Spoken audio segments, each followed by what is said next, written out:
नमस्कार दोस्तों, राधे राधे सभी को। तो कहिए कैसे हैं आप? आई होप आप बहुत अच्छे होंगे।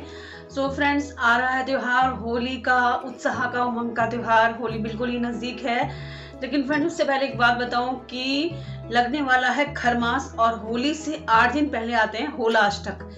ये खरमास में क्या करना है, क्या नहीं करना, और होलाअष्टक अशुभ होते हैं, कितने अशुभ कार्य होते हैं, क्या प्रभाव पड़ता है इनका हमारे जीवन पे, इसकी एक छोटी सी जानकारी आपको मैं देने वाली हूँ। सो फ्रेंड्स, अगर अच्छा लगे तो लाइक जरूर करिएगा और चैनल को सब्सक्राइब करना बिल्कुल ना भूलिएगा, क्योंकि आपका लाइक करना हमारे उत्साह को बढ़ाता है और हमें आगे वीडियोस बनाने की प्रेरणा देता है। सो फ्रेंड्स, आपको ये पता होगा कि खर मास जो है वो वर्ष में 2 बार लगता है। कब लगता है? जब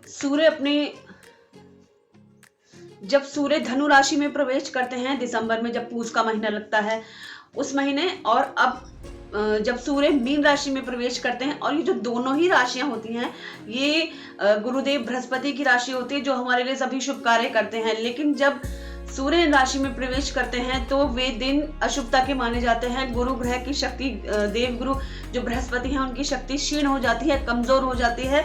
यहाँ तक कि सूर्य की शक्ति भी बहुत कमजोर हो जाती है इन दिनों। तो जो भी सभी मांगलिक कार्य होते हैं, शुभ कार्य होते हैं, वे वर्जित हो जाते हैं। फ्रेंड्स, ये कोई कही हुई बातें नहीं है, ये हमारे धार्मिक ग्रंथों की मान्यताएं हैं। और देखिए, मानना या नहीं मानना ये हमारी समझ पर निर्भर करता है कि क्या इसका प्रभाव होता है जीवन पर, क्या दुष्प्रभाव होता है। तो इन्हें हमें समझना होगा। देखिए, भले ही कलयुग चल रहा है, लेकिन बहुत सारी चीजें जो पीछे से परंपराएं चली आ रही हैं, उन्हें मानना हमारा कर्तव्य बन जाता है, क्योंकि यही जीवन में शुभता अशुभता लेकर आते हैं, हमारे जीवन पर नकारात्मक और सकारात्मक प्रभाव डालते हैं। तो इन सब की जानकारी हमें होनी चाहिए। फ्रेंड्स, तो आपको बता दूं कि खरमास शुरू हो रहा है 14 मार्च से, यानी कि वीरवार से, बृहस्पतिवार से शुरू हो रहा है, और ये रहेगा 1 महीने के लिए, 13 अप्रैल तक। तब तक के लिए जितने भी शुभ कार्य होते हैं, मांगलिक कार्य होते हैं, उनमें क्या क्या आते हैं? सबसे पहले विवाह आता है। विवाह नहीं होंगे, और जनेऊ संस्कार नहीं होंगे, मुंडन संस्कार नहीं होंगे, गृह प्रवेश नहीं होगा, कोई आपने नई प्रॉपर्टी खरीदनी है तो उसकी डील नहीं होगी। हाँ, कुछ अगर पुराना चला आ रहा है, डील आपकी पुरानी चली आ रही है, तो उसको आप कंटिन्यू कर सकते हैं। फ्रेंड्स, नया व्यापार भी शुरू नहीं करना चाहिए। और देखिए, खर मास 1 महीने का रहता है, और उसी के बीच में आते हैं, होली से ठीक 8 दिन पहले लगते हैं होलाअष्टक। जो 8 दिन होते हैं ये बहुत ही नकारात्मक होते हैं। हमारे आसपास बहुत सारी नकारात्मक ऊर्जाएं होती हैं, जो शांत कब होती हैं? होली दहन के बाद। लेकिन तब तक आपको क्या करना है, क्या नहीं करना, फ्रेंड्स, बहुत शॉर्ट में आपको बताती हूँ। बहुत साधारण सी चीजें हैं। कुछ चीजों को अवॉइड करिए। नया व्यापार अवॉइड करिए इन दिनों में। होलाअष्टक की बात कर रही हूँ, शादी ब्याह तो नहीं होंगे। अगर आप शादी ब्याह की बात भी कर रहे हैं कि आप गोद भराई कर रहे हैं, सगाई कर रहे हैं, तो वो भी अवॉइड करिए। फ्रेंड्स, एक बहुत खास बात है, इन दिनों सूर्य की शक्ति क्षीण होती है और हमारा मन भी बहुत ही नकारात्मक विचारों से भरा होता है। कोशिश करें किसी भी वाद विवाद में ना उलझें, किसी भी लड़ाई झगड़े में ना पड़े। अपने मन को शांत रखें और अपने इष्ट की, अपने देवता की, अपने जो भी जिन्हें आप मानते हैं, अपने पूजा पाठ को और बढ़ा दीजिए।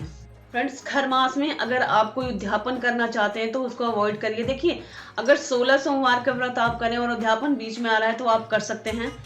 वीरवार का अगर आ रहा है और आपने 11 मान्यता थी या 5 थी, वो आ रहा है, तो आप उसको स्किप नहीं कर सकते, वो आप कर लीजिए। लेकिन यदि वैभव लक्ष्मी व्रत आ रहा है तो आप उसको स्किप कर सकते हैं, क्योंकि हम सब जानते हैं कि वैभव लक्ष्मी व्रत हम स्किप कर सकते हैं, और इन दिनों में उद्यापन भी स्किप कर सकते हैं। तो आप देख लीजिए, होलाअष्टक में बिल्कुल ना करें कुछ भी, और खर मास में भी अगर आप अवॉइड कर सकते हैं तो कर लीजिए। देखिए, अगर उद्यापन आपको करना है तो आप 1 महीने बाद कर लीजिए, लेकिन उस व्रत को अगर आप करना चाहते हैं तो कर सकते हैं। देखिए, व्रत की संख्या यदि ज्यादा हो तो अच्छा होता है, कम नहीं होनी चाहिए, इस बात का ध्यान रखें। फ्रेंड्स, को नया व्रत तो बिल्कुल भी ना उठाएं। कोशिश करें कि खर मास के बाद ही उठाएं। जो भी अगर आप चाहते हैं, मंगलवार है, सोमवार है या शुक्रवार है, वैभव लक्ष्मी का है, जो भी नया व्रत आप शुरू करना चाह रहे हैं उसको 1 महीने के बाद ही आप शुरू करें। इस नई प्रॉपर्टी नहीं लेनी है इन दिनों में। और होलाअष्टक में तो बहुत ज़्यादा ही ध्यान रखें कि नहीं कोई डील करनी है। नया वाहन भी आपको नहीं लेना है। कोशिश करें कि 13 अप्रैल के बाद ही लें तो अच्छा है। देखिए, अब आप बोलेंगे कि बीच में नवरात्र आ रहे हैं तो वो शुभ दिन होते हैं। ये पहले से तय है कि नवरात्र आएगा, तो इसमें आप कार्य कर सकते हैं, वो भी आपके अपने पंडित जी से मुहूर्त आदि देखकर आप कुछ कर सकते हैं, नया वाहन ले सकते हैं, लेकिन उससे पहले आप ना लें। बात का और विशेष ध्यान रखें कि यदि खरमास में या होलाष्टक में सूतक या पातक लगा हो, यानी कि किसी का जन्म हुआ हो बच्चे का या फिर किसी की मृत्यु हुई है, तो उनके जो संस्कार होते हैं जैसे कि छठी है तो वो आपको वो करनी है, आप उसको स्किप नहीं कर सकते हैं। या जो मृत्यु के संस्कार होते हैं, अंतिम संस्कार के जो कार्य होते हैं या उससे जुड़ा 13वीं हुई या कोई और संस्कार हुआ, हवन हुआ, तो वो आप कर सकते हैं। बात आती है कि होली आती है तो नया सामान भी कुछ घर में लेकर आते हैं, बच्चों के लिए सामान लाते हैं या पकवान बनाने के लिए सामान लेकर आते हैं, नए कपड़े भी लेकर आते हैं। तो क्या ये नहीं लाने? फ्रेंड्स, ये दैनिक दिनचर्या की जो भी सामान होता है वो हम बिल्कुल ला सकते हैं, क्योंकि ऐसा नहीं है कि हम पहली बार खरीद रहे हैं जीवन में या फिर आगे नहीं खरीद पाएंगे, ऐसा नहीं है। क्योंकि हम हमेशा ही नए कपड़े खरीदते हैं, सामान खरीदते हैं, तो आप इनको खरीद सकते हैं। लेकिन अगर किसी की शादी तय हो गई है तो उसके लिए शादी का जोड़ा, नया जोड़ा, शादी के कपड़े या शादी के लिए गहने इत्यादि जेवर आप बनवा रहे हैं तो होलाष्टक में तो बिल्कुल ना करें। और अगर करना चाहते हैं तो कोशिश करें, अगर खरमास कि नवरात्रों में अगर आपको खरीदना है तो आप नवरात्रों में खरीद सकते हैं।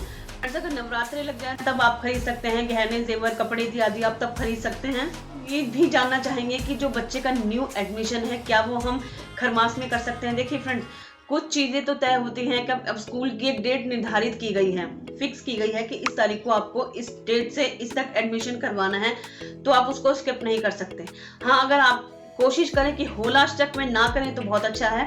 अगर कोई फिक्स डेट वहां नहीं है तो आप होलाष्टक में एडमिशन ना कराएं तो बहुत अच्छा रहेगा। खरमास में आप करा सकते हैं, क्योंकि देखिए कुछ चीजें सरकारी भी होती हैं। सरकार ने अगर निर्धारित एक डेट फिक्स की है कि इस दिन कोई एग्जाम है तो आप उसको स्किप नहीं कर सकते। उसमें आप मुहूर्त नहीं देखेंगे, उसमें आप शुभ अशुभ नहीं देख पाएंगे, वो तो फिक्स है, वो आपको करना पड़ेगा। लेकिन अगर आप कर सकते हैं स्किप, तो होलाष्टक में न्यू एडमिशन बच्चों का अवॉइड करिए।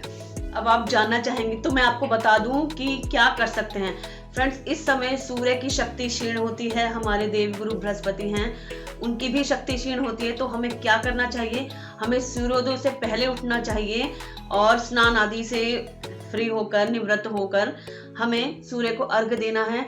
कोशिश करें कि अपने आसपास जो मंदिर है वहां जरूर जाएं, सुबह जाएं या शाम को जाएं, जब आपको समय मिले तब जाएं। आप किसी धार्मिक यात्रा पर जा सकते हैं, जो प्रसिद्ध मंदिर हैं आप वहां भी जा सकते हैं, दर्शन कर सकते हैं।